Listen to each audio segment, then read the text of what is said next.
Bonjour Nathalie. Bonjour Christophe. Au programme de ce Flash Info, notre sélection d'actualités pour accompagner tous les porteurs de projets immobiliers. Logement neuf, la reprise se confirme. Les ventes des logements neufs ont bondi de près de 15% sur un an, selon la Fédération des promoteurs immobiliers. Cette reprise s'explique par l'assouplissement du prêt à taux zéro qui bénéficie aux primo-accédants en quête d'une résidence principale. Cette reprise s'explique aussi par l'allongement du dispositif Pinel qui bénéficie cette fois aux investisseurs locatifs et enfin par une TVA à taux réduit à 5,5%. Alors, les prix des logements neufs sur un an se sont globalement stabilisés, plus 0,5%, et s'établissent en moyenne à 3 967 € le mètre carré. Solibail pour réconcilier locataires et propriétaires. Tandis que les propriétaires sont assurés de percevoir leur loyer, les locataires qui rencontrent quelques difficultés disposent d'un nouveau logement. Un tour de force que l'on doit à Solibail, le nouveau dispositif de garantie locative. En effet, Solibail permet de louer à une association agréée pour l'État qui a pour mission de loger les familles à revenus modestes. De fait, l'association devient locataire du bien et s'engage à payer les loyers.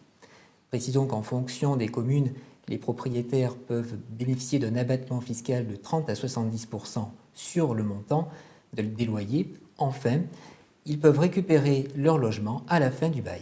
Baisse des prix dans les stations balnéaires. Alors que les prix se stabilisent, voire rebondissent dans les plus grandes métropoles de France, côté balnéaire, ça continue de baisser selon les derniers chiffres des notaires. Ce recul peut aller jusqu'à 10%. Pourquoi ? Parce que l'achat de résidences secondaires n'est pas la priorité des Français. Ensuite, encore et toujours, le chômage. Et enfin, il s'agit d'un véritable phénomène de mode. L'achat de résidences secondaires n'est plus à la mode. Aujourd'hui, ce qui marche, c'est la location saisonnière. Donc, si vous avez aujourd'hui un projet d'achat à la mer, c'est le moment de vous lancer puisque les prix baissent.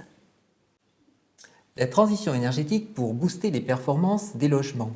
La 4e conférence environnementale vient de s'achever avec l'annonce de 12 nouveaux décrets pour le bâtiment. Parmi les principales mesures attendues d'ici à la fin du mois de juin, un premier décret obligeant de réaliser des travaux d'isolation dans les rénovations importantes, un deuxième décret accordant un bonus pour toutes les constructions à énergie positive ou à haute qualité environnementale, et enfin un troisième décret fixant de nouvelles modalités pour les travaux d'isolation par l'extérieur des bâtiments.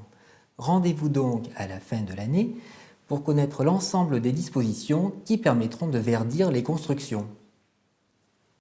Christophe, avez-vous un prêt immobilier en cours ? Oui Nathalie. Attention, 7 prêts immobiliers sur 10 comporteraient une voire plusieurs anomalies. Si vous avez une confiance aveugle en votre banquier, soyez méfiant. Selon une récente étude du site lerecours.com, 66% en effet des prêts immobiliers comporteraient des anomalies. Quelles sont-elles ? La première, le prêt immobilier est calculé sur 360 jours au lieu de 365. Ensuite, les frais et les coûts sont souvent mal évalués ou mal intégrés. Donc, si vous avez un prêt immobilier, attention, soyez vigilant. C'est la fin de ce Flash Info, Christophe. Merci, à bientôt Nathalie pour un prochain Flash Info. À bientôt.